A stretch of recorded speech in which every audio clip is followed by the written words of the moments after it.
তাকবীর আর তাকবীরের মধ্যে কিছু পার্থক্য আছে। তাকবীর মানে তো তাকবীর, আল্লাহু আকবার বলা, আর তাকবীর বলা হয় গুটিয়ে নেওয়া। আল্লাহ রাব্বুল আলামিন পৃথিবী ধ্বংসের পূর্বে সবকিছু গুটিয়ে নেবেন, একে বলা হয় তাকবীর। আর তাকবীর হলো আল্লাহু আকবার বলা। আমরা অনেকেই খেই হারিয়ে ফেলি, আমরা অনেকেই ঠিক রাখতে পারি না, ওয়াওকে আমরা বায়ের মতো পড়ি। এই জন্যই তো কোরআন সহি করে পড়া দরকার। আল্লাহ পাক কি বলছেন? ওয়ারাত্তিলিল কুরআনা তারতিলা, তোমরা কোরআন কারীমকে সহিভাবে তোমরা তেলাওয়াত করো, সহিভাবে তোমরা কোরআন পড়ো, তাসবিদের সাথে, তাজউইদের সাথে, মাখরাজ সিফাত এগুলোর সাথে। 17টি যে মাখরাজ আছে, এইগুলো মাখরাজগুলি জেনে, তারপরে কোরআনের যে সিফাত আছে, সিফাতে লাজিমা, সিফাতে আরেদা, এগুলো জেনে বুঝে তারপরে যদি কোরআন কারীম তিলাওয়াত করা যায়, এই ভুল করলে হবে না। তাহলে আমরা ইনশাআল্লাহ এটা জানলাম তাকবীর না কি বলতে হবে, তাকবীর। সূরাটি কোরআনুল কারীমের 81তম সূরা। সূরাটি মক্কায় অবতীর্ণ। রাসূলুল্লাহ সাল্লাল্লাহু আলাইহি ওয়াসাল্লামের মক্কি জিন্দেগীর মুআজ্জামায় নাজিল হয় এবং আল্লাহর নবীর নবুয়তি জীবনের মাঝামাঝি তখন এই সূরাগুলি নাজিল হয়। এমন অবস্থায় সূরাটি নাজিল হয় যখন আল্লাহর নবী সাল্লাল্লাহু আলাইহি ওয়াসাল্লামের জীবন খুবই কঠিন অবস্থায় অতিবাহিত হচ্ছিল। দ্বীনের দাওয়াত দিচ্ছেন,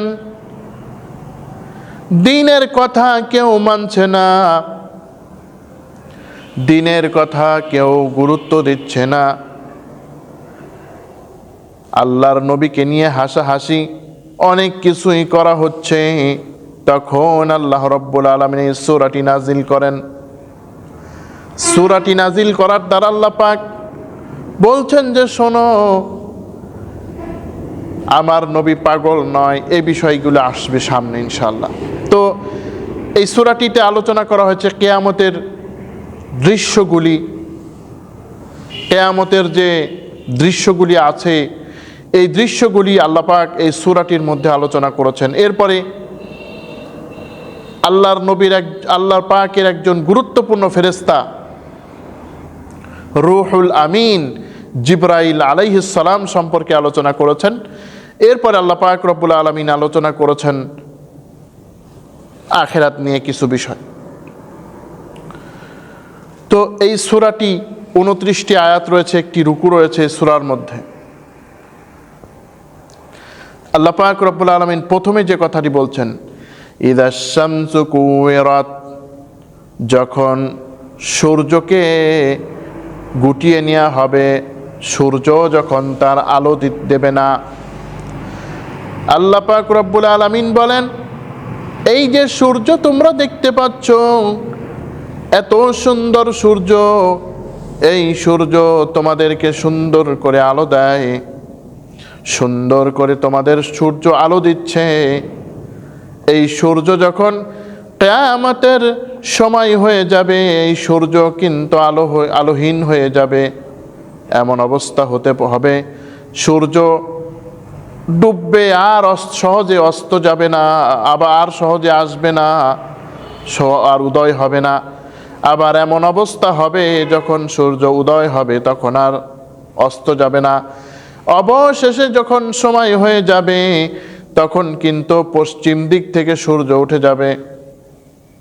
আল্লাহ পাক বলেন, কিন্তু কিয়ামতের দিন এমন অবস্থা হবে, সূর্যকে যখন গুটিয়ে নেওয়া হবে, আল্লাহ রাব্বুল আলামিন বলেন, এখন তো সূর্য এই যে উঠছে, এর নির্দিষ্ট একটা কক্ষপথ রয়েছে। সূরা ইয়াসিনের মধ্যে আল্লাহ পাক বলেন, ওয়াশ-শামসু তাজরি লিমুস্তাকাররিন লাহা যালিকা তাকদীরুল আজিজিল আলিম।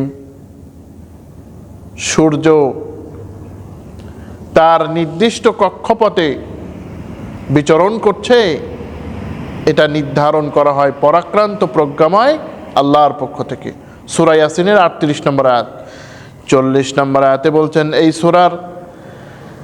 সূরা ইয়াসিনের 40 নম্বর আয়াতে বলছেন, লাশ-শামসু ইয়ানবাগি লাহা আন তুদরিকাল কমারা ওয়ালাল লাইলু সাবিহুন নাহার ওয়া কুল্লুন ফি ফালাকিন ইয়াসবাহুন। আল্লাহ রাব্বুল আলামিন বলেন, সূর্য এমন, সূর্য চন্দ্রের নাগাল পেতে পারে না, রাত দিন কোনোদিন নাগাল পায় না, প্রত্যেকের অবস্থান থেকে চলাচল করছে। সুতরাং সূর্য এখন তার যে কক্ষপথ আছে, এই কক্ষপথ থেকে সূর্য কিন্তু খসে যাবে। সূর্য যখন তার কক্ষপথ হারিয়ে ফেলবে, সূর্য আর আলো দেবে না। আল্লাহ রাব্বুল আলামিন তাই বলেন, ইযাশ শামসু কুওয়িরাত, যখন সূর্য আলোহীন হয়ে যাবে। ওয়া ইযান নুজুমু কাদারাত, যখন নক্ষত্র সমূহ খসে পড়বে।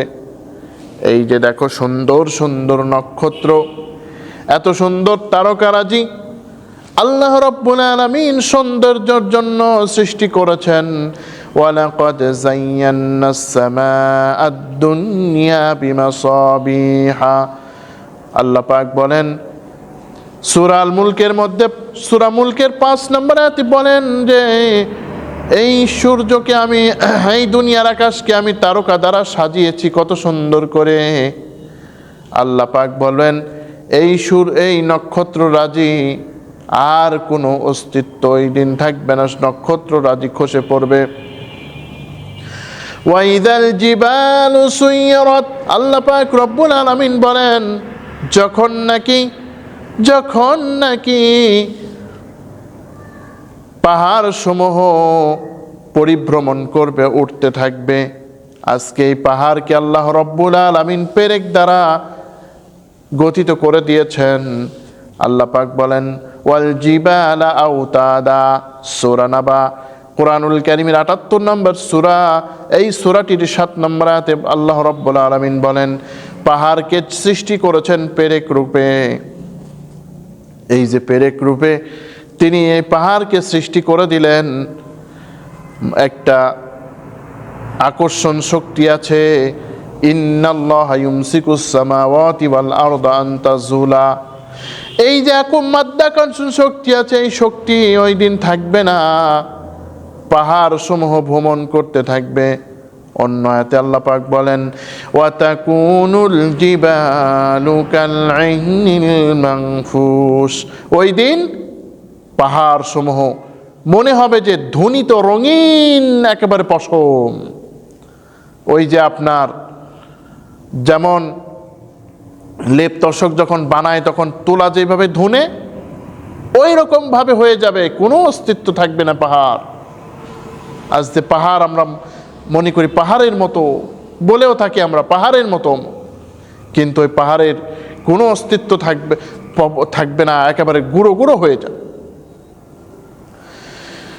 ওয়াইদাল ইশারু উত্তিলাত, আল্লাহ রাব্বুল আলামিন বলেন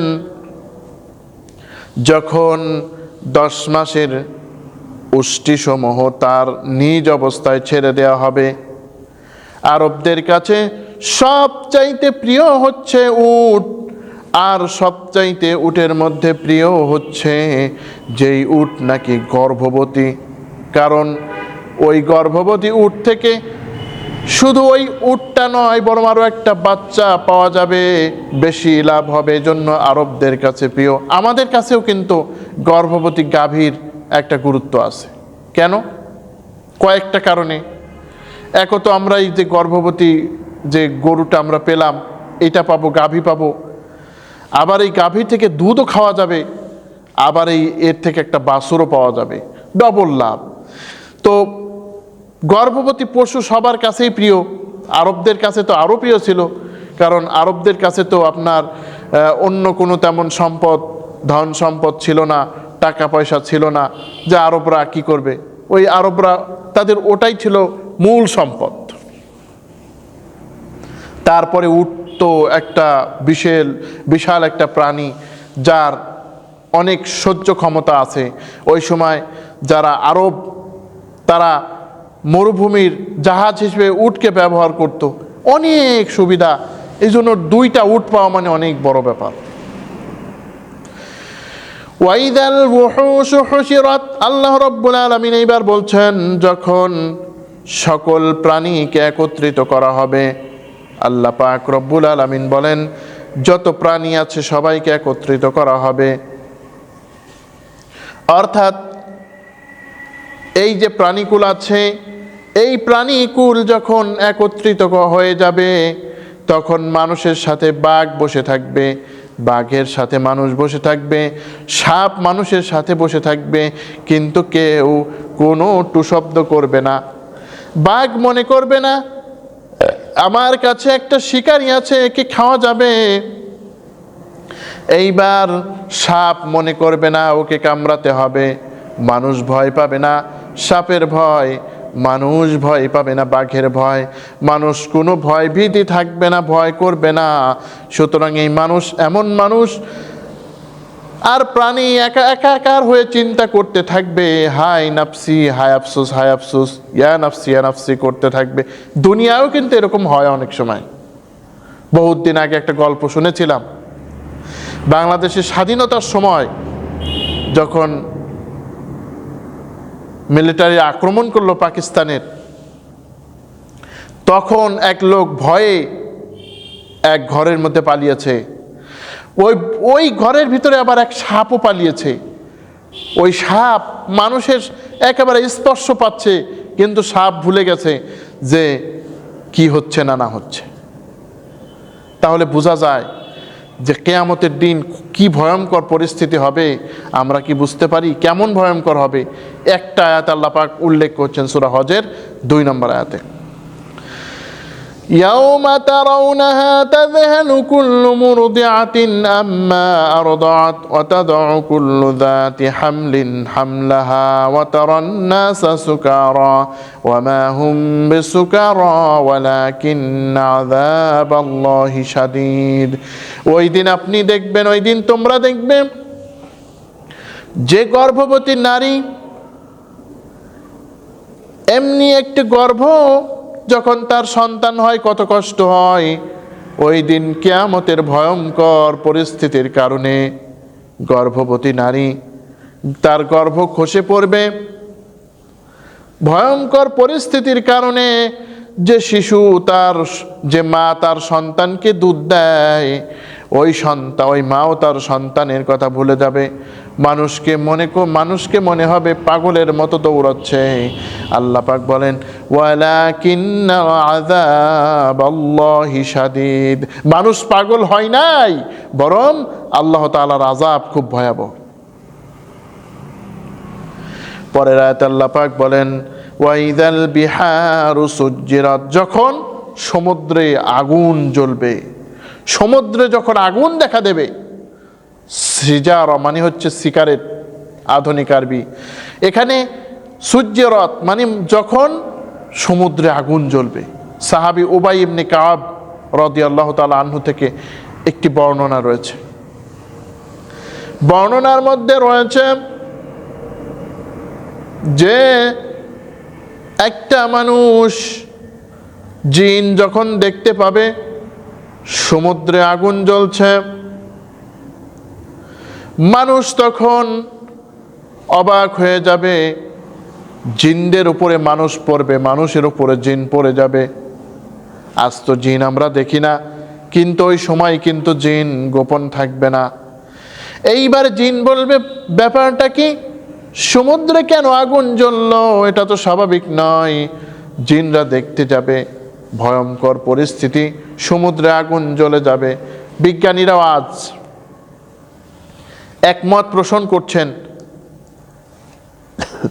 যে সমুদ্রেও আগুন জ্বলে।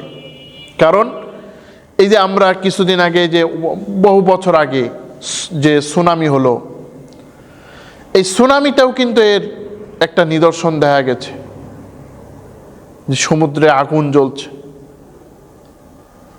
ওয়াইদান নুফুসু যুওইজাত, যখন আত্মাগুলোকে এক করে দেওয়া হবে, অর্থাৎ মানুষের আত্মার রূহ দান করা হবে। ওয়াইদাল মাউউদাতু সুইলাত, যখন সদ্যপ্রসূত নারীকে জিজ্ঞাসা করা হবে বিআই যামবিন কুতিলাত, কেন তাকে হত্যা করা হয়েছে। যখন একজন নারীকে জিজ্ঞাসা করা হবে কোন অপরাধে তোমাকে হত্যা করা হলো, আল্লাহ রাব্বুল আলামিন জিজ্ঞাসা করবেন। জাহেলি যুগে মানুষ এত জাহেল ছিল যে তারা কন্যা সন্তানকে পর্যন্ত হত্যা করতে তাদের বাঁচত না। সব গোত্র করতো না, তবে কিছু কিছু গোত্র এমন ছিল যারা কন্যাকে হত্যা করত। সূরা আন-নাহল কোরআনুল কারীমের 16 নম্বর সূরা 57-58 নম্বর আয়াতে বলছেন, وَإِذَا بُشِّرَ أَحَدُهُم بِالْأُنثَىٰ ظَلَّ وَجْهُهُ مُسْوَدًّا وَهُوَ كَظِيمٌ, যখন তাদেরকে কোনো কন্যা সন্তান জন্মের সুসংবাদ প্রদান করা হয়, তখন তারা অসহনীয় মনস্তবে পিষ্ট হতে থাকে, যন্ত্রণায় বাঁচে না। ইয়াতাওয়ারা মিনাল কওমি মিন সুই মা বুশিরা বিহি, তাকে কি কোনো সংবাদ প্রদান করবে, এই সুসংবাদ কি সে লুকিয়ে রাখবে নাকি মাটিতে দাফন করে দেবে। আলা সাআ মা ইয়াহকুমুন, শোনো তারা যে ফয়সালাগুলি করছে, তারা যে কাজগুলি করছে, এটি বড় নিকৃষ্ট কাজ। একটা কন্যা সন্তানকে হত্যা করছে, কেমনভাবে হত্যা করতো একটা উপমা দেব ইনশাল্লাহ। আরও অনেক ঘটনা আছে, এগুলোও বলবো আস্তে আস্তে যখন আমরা সামনে ওই সূরাগুলি পড়ব। দুই বন্ধু, একজন ছিল হারেস আর একজন ছিল আদি। এই দুই বন্ধু তারা ওকাজের মেলায় বেড়াতে গিয়েছে, তারা বাণিজ্য করতে গিয়েছে। এটি হচ্ছে আল্লাহর নবীর নবুয়ত পাওয়ার অনেক আগেকার কথা। ওই সময়ও কিন্তু আল্লাহর নবী নবুয়ত পান নাই। ওই সময়ের কথা, দুইজন গিয়েছে, দুইজন বাণিজ্য করতে গিয়েছে। হারেস বলছে, ভাই আদি তোমার কি অবস্থা? বলছে কি অবস্থা? বলছে আমার একটা কন্যা সন্তান হয়েছিল। আদি বলছে আমার একটা কন্যা সন্তান হয়েছিল, ওই কন্যা সন্তানটা মরে গেছে, এজন্য আমার অবস্থা খুব খারাপ। এইবারে হারেস বলছে, ভাই তোমার কন্যা সন্তান হয়ে মরে গেছে, তুমি তো বিশাল সমস্যা থেকে বেঁচে গেলে। আমার কন্যা সন্তান, এর আগে 3টা কন্যা সন্তান হয়েছে, ওই 3টাকেও আমি দাফন করে দিয়েছি। এইবার আমার স্ত্রীকে বলেছি এইবারও যদি মেয়ে হয়, এইবারও কিন্তু মেয়েটাকে দাফন করে দেব। নাউজুবিল্লাহ, মেয়ে হয়েছে এজন্য তাকে দাফন করে দেবে। আজকাল দেখেন, আজকে ওইভাবে আমরা হয়তো বা করি না, কিন্তু আজকেও মানুষ মেয়ে হলে কিন্তু বেজারি হয়, মেয়ে হলে খুশি হয় না। আবার বহুত দিন আগে এক ব্যক্তির সাথে আমার কথা হলো, বলছে ভাই আমাকে আল্লাহ কয়টা অপুষা দান করেছে। নাউজুবিল্লাহ, মেয়ে হয়েছে বলছে আমাকে অপুষা দান করেছে। অথচ আল্লাহ রাব্বুল আলামিন মেয়েদের ফজিলত সম্পর্কে কি বলছেন? ওয়ালাইসা যাকারু কাল উনসা। আল্লাহ পাক সূরা আল ইমরানের 37 নম্বর আয়াতে বলতেছেন, সূরা আল ইমরানের মধ্যে আল্লাহ পাক বলতেছেন 36 নম্বর আয়াতে যে ওই মহিলা কোনো পুরুষের মতো নয়। হযরত মারিয়ামের মতো একজন মহিলা আর এদেশের সমস্ত পুরুষ কোনোদিন এক হবে, বর্তমানে যে পুরুষগুলি আছে এক হবে না। এজন্য মেয়েদেরকে আল্লাহ রাব্বুল আলামিন বড় বরকত দান করেছেন। আল্লাহর রাসূল সাল্লাল্লাহু আলাইহি ওয়াসাল্লাম বলেন, যদি কোনো ব্যক্তির উনসা 2 বা 3 জন সন্তান মেয়ে থাকে, সে যদি লালন পালন করে, আল্লাহ রাব্বুল আলামিন বলেন ওই ব্যক্তি জান্নাতে প্রবেশ করবে। সুবহানাল্লাহ। অন্য হাদিসে আছে সেই ব্যক্তি আমার এত নিকটে থাকবে, 2টি আঙ্গুল এইভাবে প্রবেশ করে তিনি বললেন এর চাইতে কাছাকাছি সে আমার থাকবে যে ব্যক্তি মেয়েদের লালন পালন করছে। সুবহানাল্লাহ। একজন সাহাবী বললেন ইয়া রাসূলুল্লাহ, আমার যদি কারো যদি 2টা হয়, বলে 2টা হলেও। সাহাবীরা বললেন যদি একটাও হয় তাহলেও আল্লাহর নবী বলতেন যে একটা হলেও জান্নাত সে পাবে। অতএব মেয়ে হয়েছে বলে মন খারাপ করার কিছু নাই। আজকে আমাদের সমাজে নারী অধিকার নিয়ে অনেক কথাবার্তা হয়। আল্লাহ পাক রব্বুল আলামিন যদি কোনোদিন ইসলামকে ক্ষমতায় আনেন, আল্লাহ পাক যেন ইসলামকে ক্ষমতায় আনান, ইসলাম যাতে ক্ষমতায় আসে আল্লাহ পাক যেন তৌফিক দান করে, আমিন। যদি ইসলামে ক্ষমতা আসে ইনশাল্লাহ, এই যে মহিলাদের প্রতি যে বিদ্বেষ, মহিলাদের প্রতি যে মানুষের একটা অপমান, একটা মহিলা মেয়ে হয়েছে এজন্য একটা সন্তান, একটা পুরুষকে যৌতুক দিতে হবে।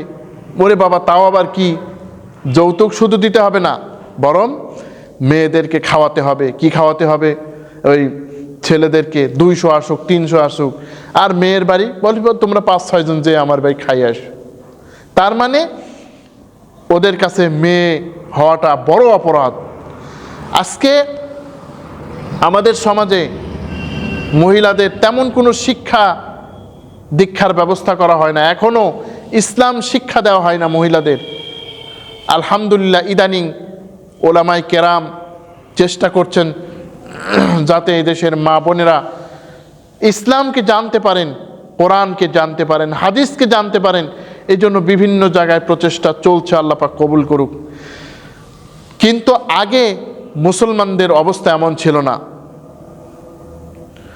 সাহাবায়ে কেরামরা মুসলমান মহিলাদের শিক্ষা দিয়েছেন।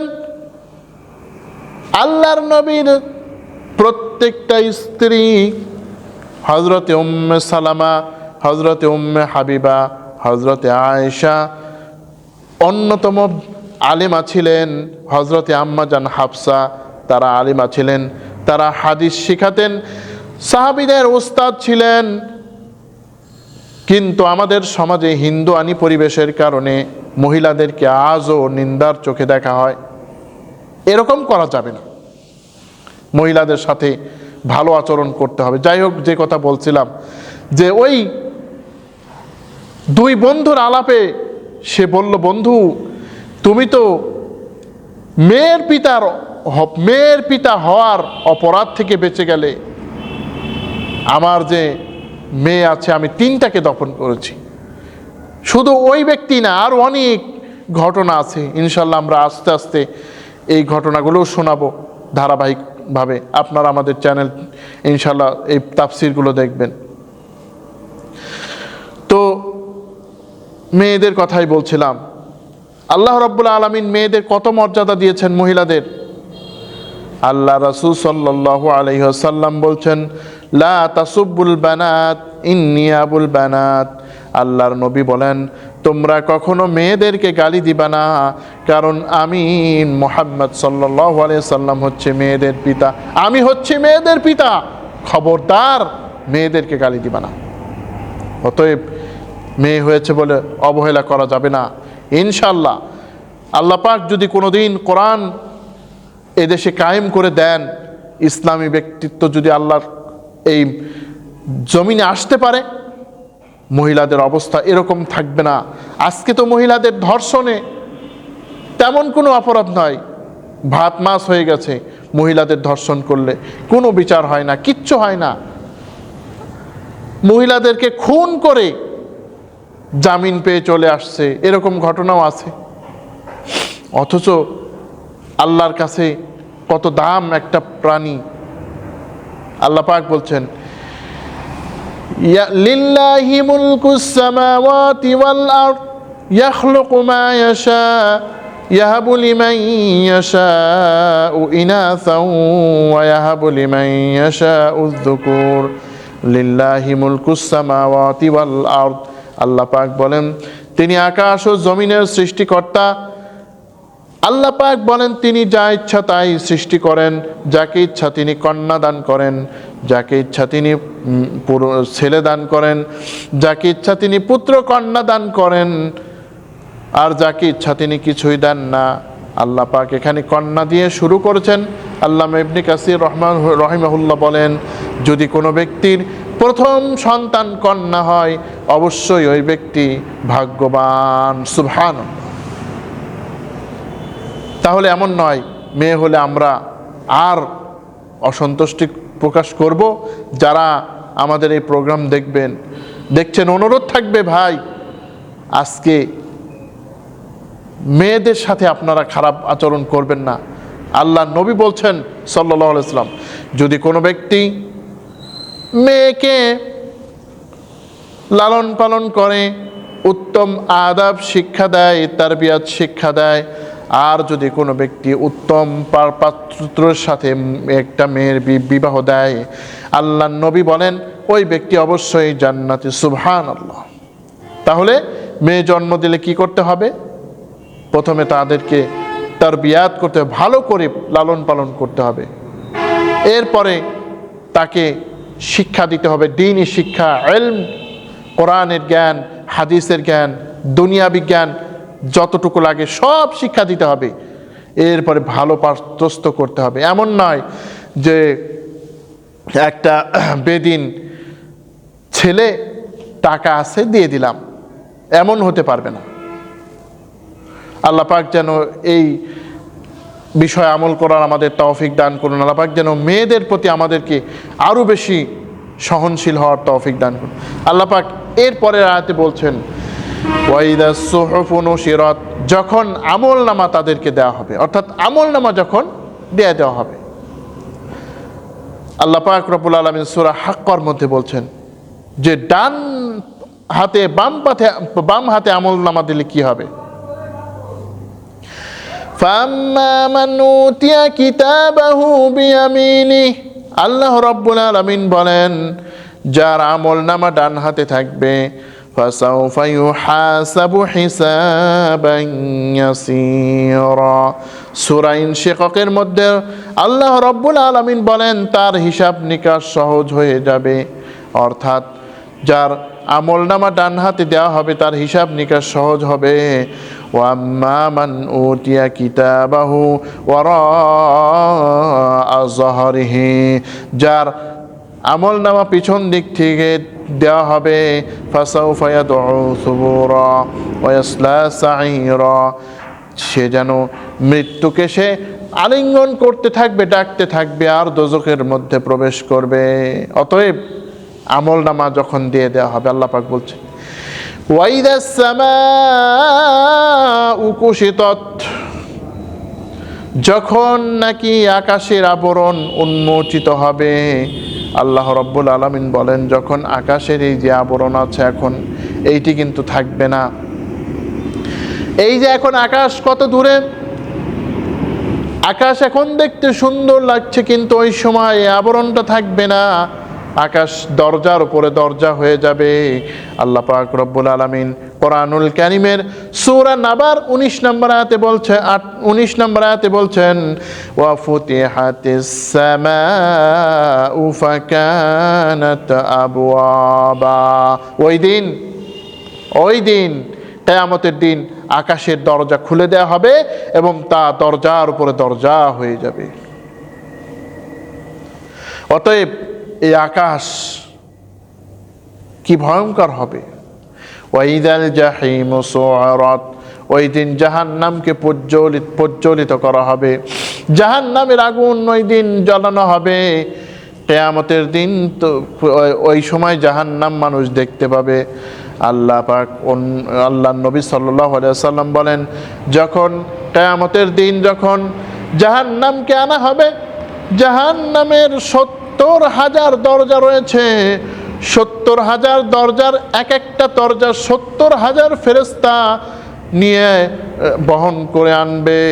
তারপরেও যেন জাহান্নাম তারপরেও যেন জাহান্নাম একেবারে গোস্বায় ফুটতে থাকে, জাহান্নাম যেন গোস্বায় সে সব কিছু খেয়ে ফেলতে চাইবে। আল্লাহর নবী এ দেখে আশ্রয় চাইবেন, জাহান্নাম বলবেন, ইয়া মুহাম্মদ, আপনার জন্য আমার আপনাকে খাওয়া আমার জন্য হারাম করা হয়েছে, আপনি কেন চিন্তা করেন? এমন জাহান্নাম যা দেখে নবী পর্যন্ত ভয় অস্থির হবে। নিজের জন্যে না, নিজের জন্যে না, হায় হায় আমার উম্মতের কি দশা হবে, আমার উম্মতের কি দশা হবে। নবীরা ছিলেন উম্মতের সবচেয়ে বড় বন্ধু। আল্লাহ রাসূল যখন মেরাজে গেলেন সাল্লাল্লাহু আলাইহি ওয়াসাল্লাম, মেরাজে যাওয়ার পরে এইবার তিনি প্রথম আকাশে যখন গমন করলেন, দেখলেন একজন ব্যক্তি বসে আছে, তার ডান দিকে একটা বালিশ আর বাম দিকে একটা বালিশ।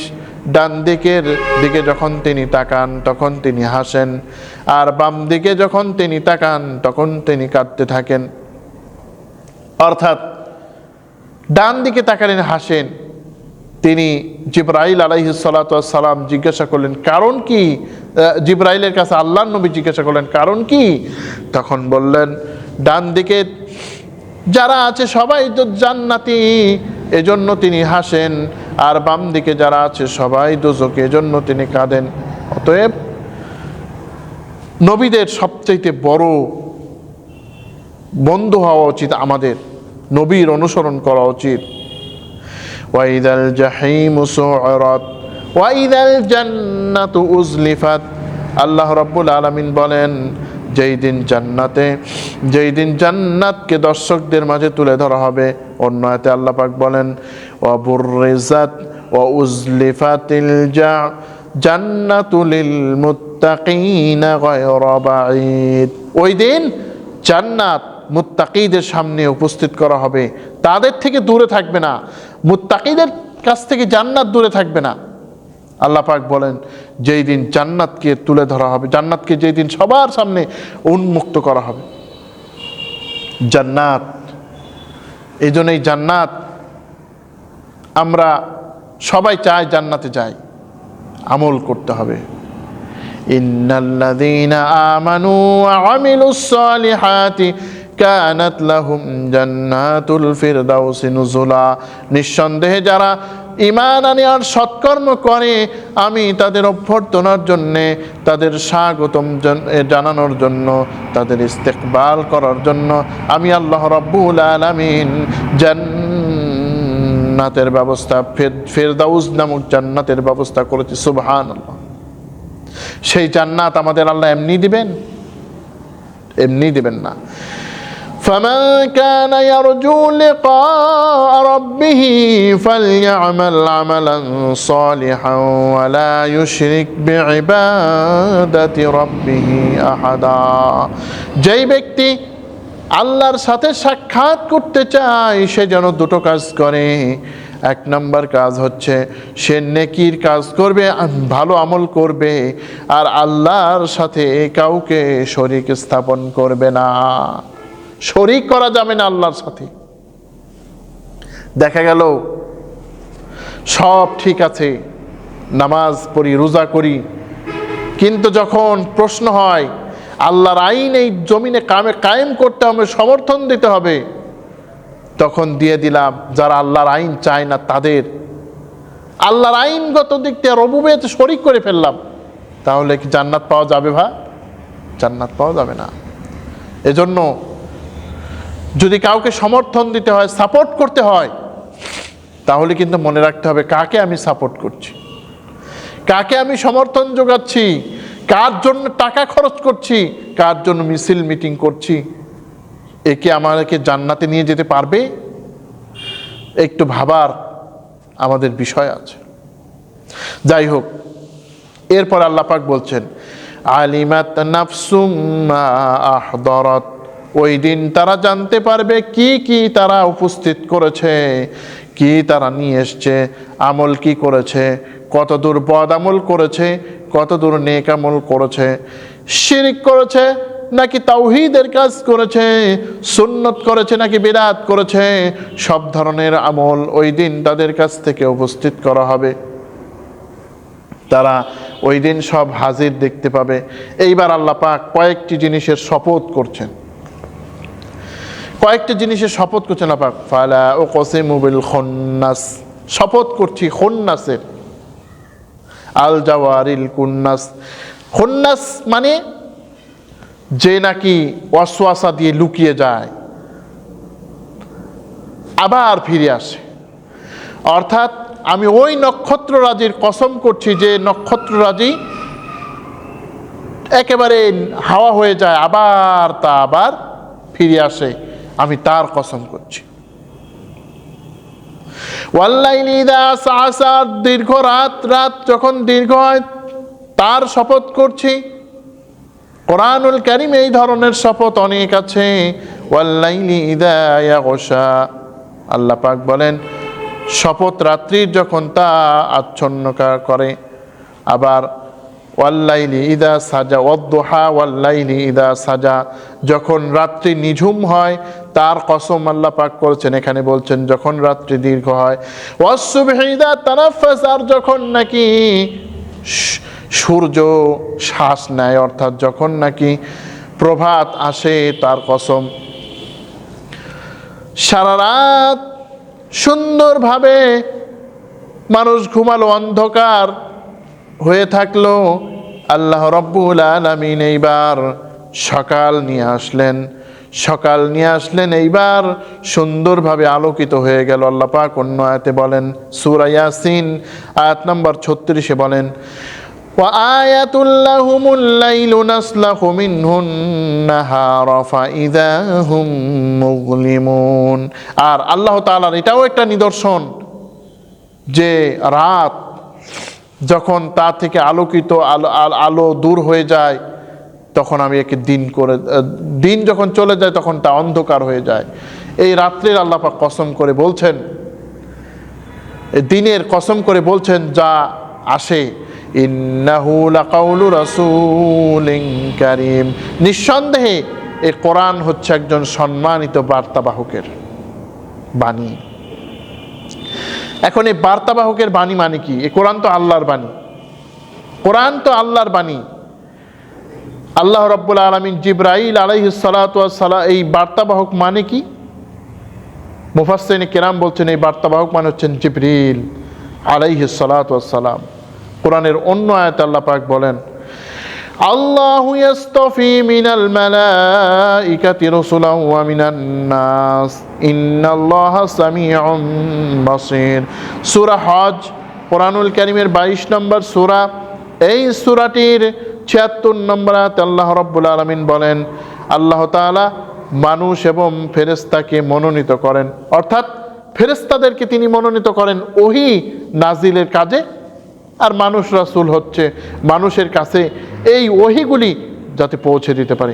আল্লাহ পাক বলছেন আল্লাহ যে এখানে সম্মানিত রাসূলের বাণী মানে জিবরাইল আলাইহিস সালাম, তিনি অনেক সম্মানিত। জিবরাইল আলাইহিস সালামকে ইহুদিরা দেখতে পারে না। একদিন আল্লাহর নবীর কাছে কিছু ইহুদি আসলেন, আসার পরে কয়েকটি প্রশ্ন করলেন। প্রশ্নগুলোর উত্তর যখন দিলেন, এইবারে বলছেন সব উত্তর তো পেয়ে গেলাম, এইবারে বলেন তো আপনাকে এগুলো কে আনে? কয় জিবরাইল। বলে তাহলে তো আপনার সাথে আমাদের পোষালো না, এই জিবরাইল হলো 1 নম্বরে আমাদের দুশমন, নাউজুবিল্লাহ। ইহুদিরা এত সীমা লঙ্ঘন করে, বলছে দেখেন জিবরাইল হেভি দুশমন আমাদের। কেন? কারণ জিবরাইল তো ইহুদিদের গোপন গোপন কথা আল্লাহর নবীর কাছে বলেন। অতএব ইহুদিরা তো পরিপূর্ণ ঈমান আনে না, তারা তো মনে করে না যে মুহাম্মদ সাল্লাল্লাহু আলাইহি ওয়াসাল্লামের এই বাণী আল্লাহর বাণী, যার ফলে এই কথা তারা বলে। আল্লাহ পাক বলছেন, মান কানা আদুওয়াল লিল্লাহি ওয়া মালাইকাতিহি ওয়া রুসুলিহি ওয়া জিবরিল ওয়া মিকালা ফা ইন্নাল্লাহা আদুউল লিল কাফিরিন।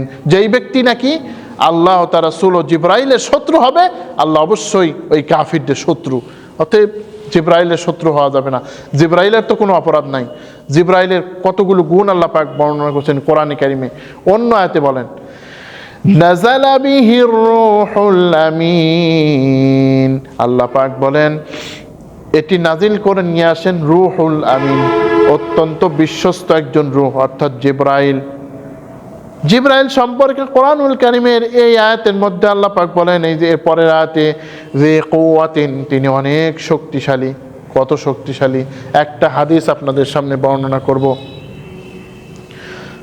সাহাবী জাবির ইবনে আব্দুল্লাহ আল আনসারী রাদিয়াল্লাহু তাআলা আনহু থেকে বর্ণিত একটি হাদিস, তিনি বলেন, এই যে তিনি বলেন, একদিন আমি চলতে চলতে ইযা সামি'তু সাওতাম মিনাস সামা, তখন আমি আকাশের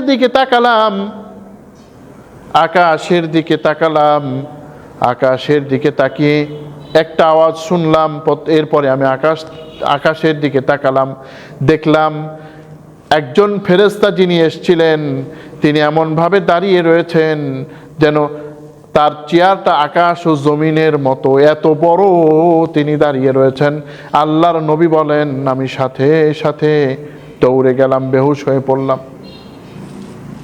অতএব জিবরাইল অনেক একজন বড় শক্তিশালী। আল্লাহর নবী অন্য হাদিসে বলেন, জিবরাইল আলাইহিস সালামের রয়েছে সিত্তু মিয়াতে জানাহ, অর্থাৎ আল্লাহর ফেরেশতা জিবরাইলের 600টা ডানা আছে। একটা ডানা যখন তিনি এইভাবে বাড়ি দেন, সাথে সাথে তিনি পৃথিবীতে পৌঁছে যান। সুবহানাল্লাহ! কত শক্তিশালী, কত বড় শক্তিশালী জিবরাইল। যী কুওয়াতিন ইনদা যিল আরশি মাকিন, আরশের মালিকের নিকট তিনি অত্যন্ত স্নেহ, তিনি সম্মান করেন। আল্লাহ তাআলা জিবরাইলকে অনেক ভালোবাসেন। মুতাঈন, সেখানে তিনি তার নির্দেশ মানা হয়। আবার কেউ কেউ বলেছেন যে তিনি, এই মুতাঈন মানে তিনি আল্লাহর নির্দেশ মান্য করেন, অর্থাৎ ফেরেশতারা আল্লাহর নির্দেশ ছাড়া কিছুই করে না। অন্য আয়াতে আল্লাহ পাক বলেন, লা ইয়াসুনাল্লাহা মা আমারাহুম ওয়া ইয়াফআলুনা মা ইউমারুন। সূরা তাহরিম 66 নম্বর সূরার 6 নম্বর আয়াতে আল্লাহ পাক বলেন, তাদের কোনো লা ইয়াসুনাল্লাহা মা আমারাহুম, তারা তাই করেন যা তাদেরকে আদেশ করা হয়েছে। তারা আল্লাহর কোনো অবাধ্য হন না। সাম্মা আমিন, তিনি অত্যন্ত বিশ্বস্ত। তিনি আল্লাহ পাক তার যে দায়িত্ব তিনি দিয়েছেন, জিবরাইল আলাইহিস সালাম কোনো কমতি করেন না। কোরআনে কারীমের সূরা বাকারার যদি আল্লাহ পাক 10টি আয়াত নাজিল করেন, তিনি তার নিজ থেকে 11টি বলেন না বা 9টি বলেন না, সব পরিপূর্ণভাবে আল্লাহ রাব্বুল আলামিন জিবরাইলকে বলেন। জিবরাইল ওইভাবে আমানতের সাথে তিনি পৌঁছে দেন। এইবারে আল্লাহ পাক মক্কাবাসীদের অভিযোগের খণ্ডন করছেন। ওয়ামা সাহিবুকুম বিমাজনুন, হে মক্কাবাসী, তোমাদের নবী, তোমাদের রাসূল পাগল নন। তোমাদের মাঝে তোমাদের রাসূল পাগল নন, হে মক্কাবাসী। আল্লাহ রাব্বুল আলামিন এখানে বলছেন, এই মুহাম্মদ সাল্লাল্লাহু আলাইহি ওয়াসাল্লাম দীর্ঘ 40টি বছর তোমাদের মাঝে কাটালেন। তাকে তোমরা আল আমিন বললে, এখন তার মাঝে পাগলামির কি দেখলে পাগলামির বলো তো? তিনি পাগল কি করে হলেন? পাগল যদি হয় তাহলে তোমরা তাকে কাবা শরীফের ঝগড়া মীমাংসাকারী কেন বানালে? পাগল যদি হয় তাহলে তাকে আল আমিন উপাধি কেন দিলে? এখন পাগল কেন বলছো হে মক্কাবাসী? ওয়ামা সাহিবুকুম বিমাজনুন, না, তোমাদের সাথী পাগল নন। তোমাদের সাথী পাগল নন। পাগল কে তা খুব শীঘ্রই প্রকাশ পাবে, পাগলকে খুব শীঘ্রই জানা যাবে। অতএব তোমাদের যে সাথী মুহাম্মদ সাল্লাল্লাহু আলাইহি সাল্লাম আছেন তিনি পাগল নন। আল্লাহ পাক রব্বুল আলামিন বলছেন, ফাযাক্কির ফামা আনতা বিনি'মাতি রাব্বিকা বিকাহিনিন ওয়ালা মাজনুন। আল্লাহ রব্বুল আলামিন বলেন, হে নবী আপনি উপদেশ দেন, আপনি আপনার রবের ইচ্ছায় পাগল নন, গণক নন। ও নবী, আমি কোনো পাগলকে কখনো আমি আমার নবুয়ত দেই না, কোন পাগলকে আমি কখনো নবুয়ত দেই না। নবী, মা আনতা বিনি'মাতি রাব্বিকা বিমাজনুন, হে নবী আপনার রবের নিয়ামতে আপনি কখনো পাগল নন। আপনি ছোটবেলাও কোনোদিন পাগল ছিলেন না, এখনো আপনি পাগল নন। প্রত্যেক নবীকেই পাগল বলা হয়েছে। হযরত মূসা আলাইহিস সালাতু ওয়াস সালাম যখন দ্বীনের দাওয়াত তিনি দিলেন, তিনি বললেন, ফেরাউন শুনে বলল, সে বলল তোমাদের রাসূল সাহেবকে মনে হয় সে যেন মনে হয় একটা পাগল, যে তোমাদের রাসূল না, আমার মনে হয় কি জানো, ও একটা পাগল। নাউজুবিল্লাহ। ক্বালা ইন্না রাসূলাকুমুল্লাযী উরসিলা ইলাইকুম লামাজনুন। অতএব উপহাস করবে যুগে যুগে যুগে যুগে যারা ইসলামের দাওয়াত নিয়ে এসছে, ইসলামের যারা তাবলীগ করেছে, তাদেরকে এটাই বলা হয়েছে, পাগল বলা হয়েছে, ঠাট্টা করা হয়েছে। এরপর আল্লাহ পাক বলেন, ওয়ালাকাদ রাআহু বিল উফুকিল মুবিন। এরপরে আল্লাহ পাক বলেন, তিনি আল্লাহর নবী, তিনি দেখেছেন তাকে স্পষ্ট দিগন্তে, অর্থাৎ জিবরাইল আলাইহিস সালামকে তিনি স্পষ্ট দিগন্তের মধ্যে দেখেছেন, অর্থাৎ জিবরাইল আলাইহিস সালামকে তিনি দেখেছেন। কেমন ভাবে দেখলেন তিনি? একটি হাদিসে আল্লাহ রাসূল সাল্লাল্লাহু আলাইহি ওয়াসাল্লাম বলেন, আমি যখন মেরাজে গেলাম, যখন সিদরাতুল মুনতাহার কাছাকাছি যখন আমি আসলাম, জিবরাইল আলাইহিস সালামকে দেখলাম।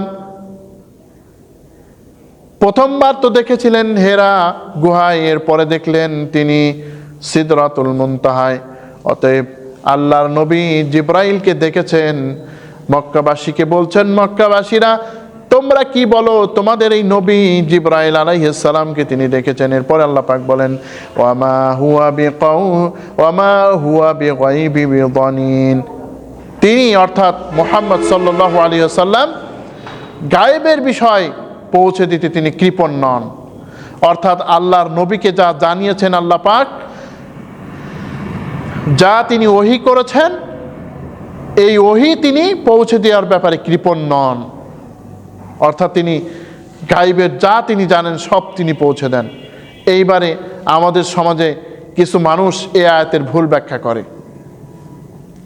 তারা বলতে চান যে দেখো, আল্লাহর নবীকে আল্লাহ পাক বলছেন, হে নবী তুমি গায়েবের বিষয়ে কৃপণ নও, অর্থাৎ নবী হলো আলিমুল গায়েব। নাউজুবিল্লাহ। কোনো মানুষ আলিমুল গায়েব হতে পারে? আলিমুল গায়বি ফালা ইউযহিরু আলা গায়বিহি আহাদা। তিনি দৃশ্য অদৃশ্যের জ্ঞানী, তিনি কারো সামনে তিনি গায়েবের বিষয় প্রকাশ করেন না। তবে ইল্লা মান ইরতাদা মির রাসূলিন, আল্লাহ নবীর রাসূল যাদেরকে তিনি মনোনীত করেন, তাকেই কেবলমাত্র তিনি গায়েবের কিছু দান করেন, জানান। এইবারে আমাদের সমাজে এখানে হয় এক মুশকিল। আমাদের সমাজে মনে করে শুধু নবী রাসূলরা না, ওলি আল্লাহরাও গায়েব জানে। অমুক বাবার কাছে গেলে সন্তান পাওয়া যায়, অমুক বাবার কাছে গেলে টাকা পাওয়া যায়, অমুক বাবার মুরিদ হলে কোনোদিন কোনো ব্যক্তি গরিব থাকে না। অথচ আল্লাহর নবী সাল্লাল্লাহু আলাইহি ওয়াসাল্লামের হাতে হাত দিয়ে ইসলাম গ্রহণ করে সাহাবায়ে কেরাম কতদিন না খেয়ে থেকেছেন? 1, 2, 3, 4, 5, 6, 7 দিন পর্যন্ত না খেয়ে থাকলেন। তারপরেও তারা এই ফজিলত লাভ করতে পারলেন না। আর আমাদের সমাজে কিছু কিছু মাশাআল্লাহ মুরিদ আছে, বলে আমাদের পীর কেবলা হুজুরের দরবারে যদি কেউ যায় তাহলে নাকি গরিব থাকে না। নাউজুবিল্লাহ। এই ধরনের অশিক্ষিত মানুষ যারা, তাদেরকে বুঝিয়ে শুনিয়ে এরপরে তাদেরকে মুরিদ বানানো হয়। এরপরে আল্লাহ পাক বলেন শেষ পর্যায়ে সূরার, ওয়ামা হুয়া বিকাউলি শাইতানির রাজিম, আল্লাহ পাক বলেন এই কোরআন কোনো শয়তানের বাণী নয়, মারদুদ শয়তানের বাণী কোরআন নয়। অন্য আয়াতে আল্লাহ পাক এর বিস্তারিত বলেন, ওয়ামা তানাজ্জালাত বিহিশ শায়াতিন ওয়ামা ইয়ানবাগী লাহুম ওয়ামা ইস্তাতিউন। আল্লাহ রাব্বুল আলামিন বলেন এই কোরআন শয়তানরা অবতীর্ণ করে নাই, শয়তান এটা শুনতেও পারে না।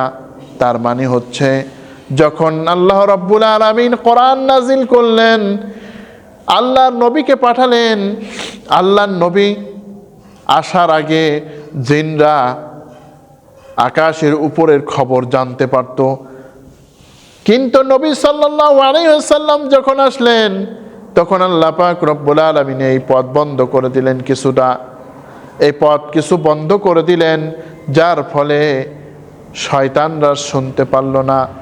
অতএব শয়তান এর কিছু স্পর্শ করতে পারে না। সূরা আবাসায় পড়েছিলাম না, কিরামিম বারারা, এ কোরআন আল্লাহ পাক যাদের হাত দিয়ে কাজ করান এরা হচ্ছে পুত পবিত্র ফেরেশতা। অতএব শয়তান কোনোদিন কোরআনের ধারে কাছেও আসতে পারে না। শয়তানই কোরআন নাজিল করে নাই। যারা মক্কার মুশরিক তারা বলতো যে দেখো মোহাম্মদ তো ওই কোরআনের নামে যা বলে না, এটি আসলেও মোহাম্মদকে কোনো জিন শয়তান এগুলো শিক্ষা দেয়। আল্লাহ পাক বলছেন ওয়ামা হুয়া বিকাউলি শাইতানির রাজিম, এই কোরআন কোনো শয়তানের বাণী নয়। ফাআইনা তাযহাবুন, অতএব কোরআন থেকে কোথায় যাও? কোরআন থেকে তোমরা কোথায় যাও? এ কোরআন থেকে কোথায় যাও? কোথায় যাও? আল্লাহর নবীর হাদিস থেকে। কোথায় যাও? আল্লাহর নবীর বাণী থেকে। কোরআন থেকে কোথায় যাও? কোরআন থেকে তোমরা কোথায় যাও? মানব রচিত আইন প্রতিষ্ঠা করার জন্যে। যারা কোরআন চায় না তাদেরকে সমর্থন যোগানোর জন্য কোথায় যাও? ইসলামের দিকে ফিরে আসো। ইয়া আইয়ুহাল ইনসানু মা গররাকা বিরাব্বিকাল কারীম, হে মানুষ তোমার রব থেকে তোমাকে কোন জিনিস বিরত রাখলো বলো? তোমার রব থেকে তোমাকে কোন জিনিস বিরত রাখলো? অতএব এই কোরআন থেকে তোমরা কোথায় যাও? ইন হুয়া ইল্লা যিকরুল লিল আলামিন। এই কোরআনের পরিচয় হচ্ছে, কোরআন হচ্ছে তামাম জাহানের জন্য উপদেশ, সকল জগতের জন্য কোরআন উপদেশ। অতএব এই কোরআন কোনো এমনি শুধু তেলাওয়াত করে রেখে দেবেন। অনেকেই বলে যে, কালকেও এক মসজিদে শুনলাম একজন বলল যে দেখো এখানে কোনো কথা হবে না, আল্লাহ রাসূলের কথা হবে। কিন্তু মসজিদে কি কোনো হুজুর কোনো দুনিয়ার কথা বলে? নাকি গম বেচার কথা বলে? না চাল বেচার কথা বলে? মসজিদে তো তারা আল্লাহর কোরআনের কথাই বলেন। তারা শুধু বলেন কি এ কোরআনের মধ্যে সব আছে, এ কোরআনের মধ্যে কোরআন উপদেশ সব বিষয় আছে। এই কথা বললেই বলছে কোরআনে এই মসজিদে নাকি রাজনীতি কথা হয়। নাউজুবিল্লাহ। যাই হোক, আল্লাহ পাক বলছেন সবাই এই কোরআন নিতে পারবে না। লিমান শাআ মিনকুম আন ইয়াস্তাকিম, যারা অটল থাকে তারা এই কোরআন থেকে হেদায়েত নিতে পারে। অটল যারা থাকবে তারা এই কোরআন থেকে হেদায়েত নিতে পারবে। কিন্তু যদি পিছুত্তা টান দেন তাহলে হবে না। সূরা ইব্রাহিমের 28 নম্বর আয়াতে আল্লাহ পাক বলেন, ইউসাব্বিতুল্লাহুল্লাযীনা আমানু বিল কওলিস সাবিতি ফিল হায়াতিদ দুনিয়া আল্লাহ ফিল আখিরা। আল্লাহ পাক বলেন আল্লাহ রাব্বুল আলামিন দুনিয়ায় ঈমানদার যারা তাদেরকে দুনিয়া ও আখিরাতে মজবুত কওল দ্বারা, মজবুত দলিলের দ্বারা তিনি টিকিয়ে রাখেন। অর্থাৎ ঈমানদার যারা নাকি কোরআনের হেদায়েত পেতে চায়, আল্লাহ রাব্বুল আলামিন তাদেরকেই কেবলমাত্র কোরআনের হেদায়েত দেন। ওয়ামা তাশাউনা ইল্লা আন ইয়াশা আল্লাহু রাব্বুল আলামিন, তোমাদের চাওয়ায় কিছু হবে না, তবে রব্বুল আলামিন, আল্লাহ রব্বুল আলামিন যদি চান তাহলেই সম্ভব। আল্লাহ পাক বলছেন, হে মানুষ, তোমাদের চাওয়ায় কিচ্ছু হবে না, রব্বুল আলামিন যদি চান তাহলেই কেবলমাত্র হতে পারে। রব্বুল আলামিনের চাওয়াই কেবলমাত্র বাস্তবায়ন হবে। এখন আমরা যদি বলি যে ভালো কথা, তাহলে আল্লাহ যদি হেদায়েত না দেয় আমরা কি করব? আমরা বসেই থাকি? না ভাই, হেদায়েতের জন্য চেষ্টা করতে হবে। চেষ্টা করলেই আল্লাহ রাব্বুল আলামিন তাকে তৌফিক দান করে দেবেন। যাই হোক, সূরা তাকবীরের সংক্ষিপ্ত আমরা আলোচনা করলাম। এই সূরা থেকে আমরা শিখলাম যে কিয়ামতের নিদর্শন কত ভয়ঙ্কর হতে পারে, যা আমরা বুঝতে পারলাম।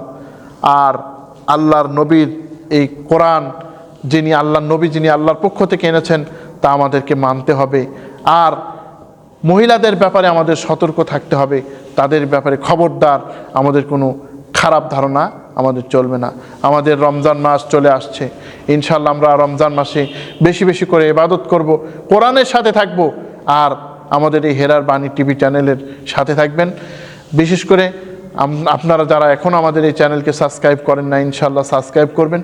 আর আমাদের এই চ্যানেলটি শেয়ার করবেন, শেয়ার করে অনেকের কাছে আপনারা পৌঁছে দিন এই দিনের কথা।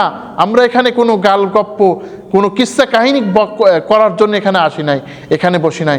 এখানে আসছি আল্লাহর এ কোরআনের যেটুকু জ্ঞান আমাদের আছে, ওইটুকু জ্ঞান পৌঁছে দেওয়ার জন্যই আমাদের উদ্দেশ্য। অতএব আপনারা মেহেরবানি করে আমাদের চ্যানেলকে বেশি বেশি করে শেয়ার করবেন, লাইক করবেন, আর আপনার মতামত কমেন্টে জানাবেন। আল্লাহ রাব্বুল আলামিন আমাদের সবাইকে কোরআনের বিধান অনুযায়ী আমল করার তৌফিক দান করুন। আল্লাহ পাক যেন শাবান মাসের বরকত আমাদের দান করুন। আল্লাহ পাক যেন রমজান মাসের বরকত আমাদের দান করুন। আল্লাহ পাক যেন রমজান মাসে কোরআন বেশি বেশি অধ্যয়ন করার তৌফিক আল্লাহ পাক দান করুন। আল্লাহ পাকে কোরআনকে সহিভাবে তেলাওয়াত করার তৌফিক দান করুন। আল্লাহ যেন হেরার বাণী টিভি চ্যানেলকে আল্লাহ পাক যেন কবুল আর মঞ্জুর করেন। আল্লাহ পাক যেন আমাদের অশান্তি দূর করে দিন। আল্লাহ পাক যেন আমাদের কোরআনকে আমাদের সংবিধান হিসেবে, যারা কোরআন চায়, আল্লাহ যেন তাদেরকে মসনদে আনার তৌফিক আমাদের দান করুন। হাযা মা ইনদি ওয়াল ইলমু ইনদাল্লাহ আলাইহি তাওয়াক্কালতু ওয়া ইলাইহি উনীব। সুবহানাকাল্লাহুম্মা ওয়া বিহামদিকা আশহাদু আল্লা ইলাহা ইল্লা আনতা আস্তাগফিরুকা ওয়া আতুবু ইলাইক। আসসালামু আলাইকুম ওয়া রাহমাতুল্লাহি ওয়া বারাকাতুহু।